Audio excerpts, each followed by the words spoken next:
Баланың жақсысы қызық, жаманы күйік. Сіз ұлыңызды немесе қызыңызды тек өзіңіздің ата-аналық қуанышыңыз үшін ғана тәрбиелеп жатқан жоқсыз.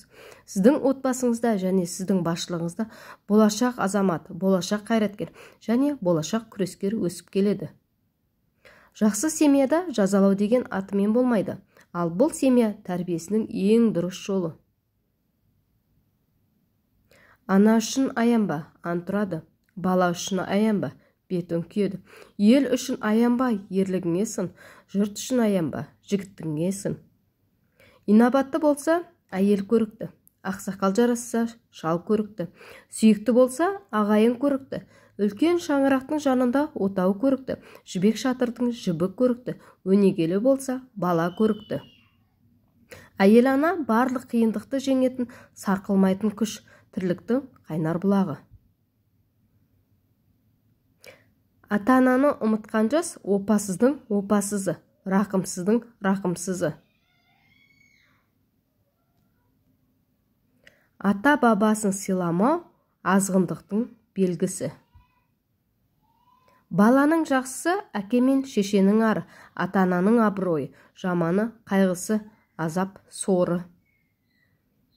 Балаға берілетін бірінші тәрбие ата-анасын, туған-туысын, жолдасын сыйлауға үйретуден басталады.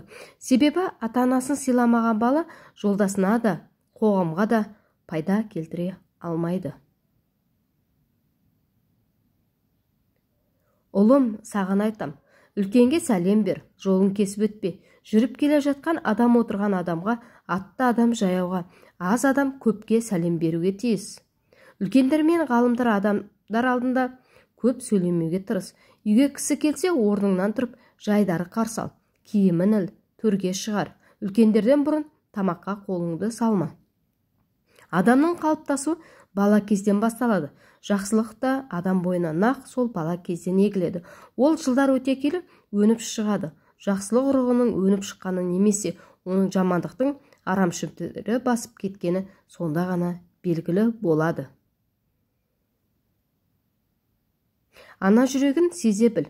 Оның жанарындағы шапағат пен тыныштықты, бақыт пен қуанышты, алаңдаушылық пен мазасыздықты, абыржу мен ренішті көре біл. Егер сен бала кезіңнен анаңның көзінен оның жан дүниесін көре білуді үйренбесең, адамгершілік жағынан өмір бойы тәрбиесіз болып қаласың.